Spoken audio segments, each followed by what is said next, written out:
ये उस वक्त की बात है जब ना सड़कें थीं, ना गाड़ियां, ना मोटरसाइकिलें, ना साइकिलें। लोग या तो पैदल सफर करते थे या घोड़ों, खच्चरों और ऊंटों पर। एक शख्स घोड़े पर सवार किसी दूर की मंजिल की तरफ जा रहा था।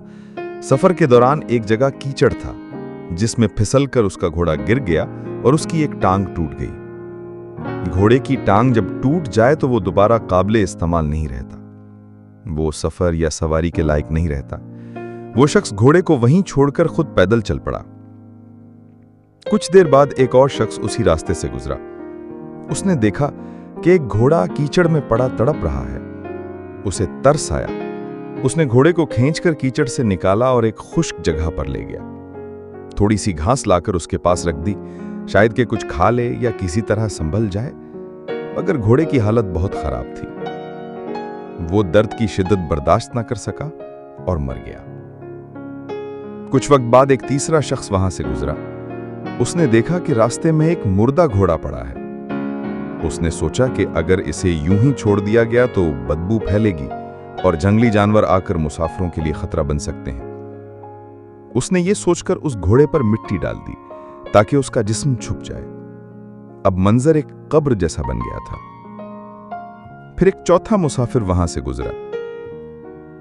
उसने सड़क के बीचों बीच एक कब्रनुमा जगह देखी। आसपास वीरानी थी, ना कोई बस्ती, ना गांव, ना आबादी।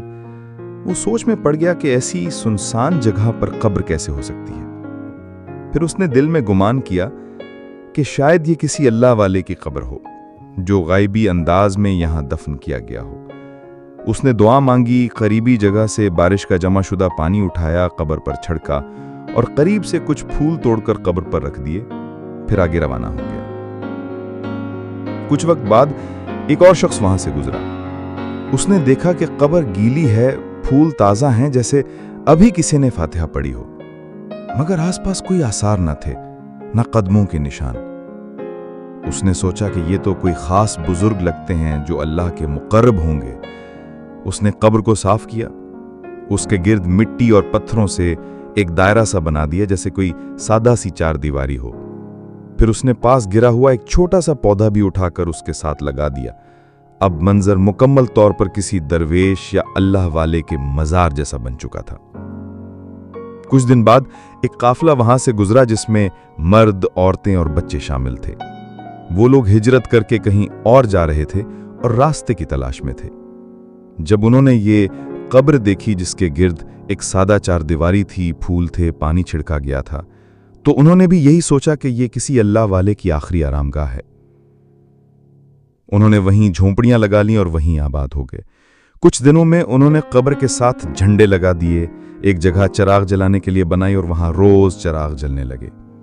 वक्त गुजरता गया, मुसाफिर उधर से गुजरते, दुआ मांगते और उन आबाद होने वालों को कुछ ना कुछ देकर जाते। कभी कोई खाने पीने की चीज, कभी कपड़े, कभी नकदी। यूं उन लोगों का गुजर बसर भी आसान हो गया। वक्त के साथ उनकी औलादें हुईं, नस्लें बढ़ीं और कुछ ही दहाइयों में वहां एक बाकायदा मजार कायम हो गया। अब वहां हर साल उर्स होने लगा। दूर दूर से लोग दुआएं मांगने आते, चढ़ावे चढ़ाते, धमाल डालती, कवालियां गूंजती। मजार के अर्द गिर्द बाजार लगने लगे, रास्ता पक्का हो गया, रौनक हो गई।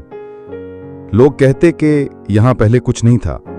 हमारे बुजुर्ग बताते हैं कि ये जगह बिल्कुल वीरान थी, बस ये बाबा जी इधर दफन हुए तो ये जगह आबाद हो गई। लेकिन सच तो बस अल्लाह जानता है। हकीकत ये थी कि वहां दफन एक घोड़ा था और अकीदत ने उसे बुजुर्ग बना दिया। आज भी ऐसा ही हो रहा है। ऐसे लोग जिन्होंने कभी जिंदगी में नमाज नहीं पढ़ी, रोजा नहीं रखा, ना कोई नेकी की, बल्कि सारी उम्र नशे में, गाली गलोच में या आवारा गर्दी में गुजार दी, उनके मरने के बाद लोग उनको पीर, बाबा और अल्लाह वाले बना देते हैं। कब्र पर चादर चढ़ जाती है, चिराग जलने लगते हैं, धमालें पड़ती हैं और अकीदत में अंधे लोग उनसे दुआएं मांगने लगते हैं, बगैर ये जाने कि वो शख्स कौन था, कैसा था और अल्लाह से उसका कोई ताल्लुक था भी या नहीं। जबकि जो वाकई अल्लाह वाले होते हैं उनकी कब्रों से सुकून मिलता है, कुरान की तिलावत की खुशबू आती है, रूहानी रोशनी महसूस होती है। وہاں نہ دھمال ہوتی ہے نہ لنگر کے نام پر دکھاوا ہوتا ہے۔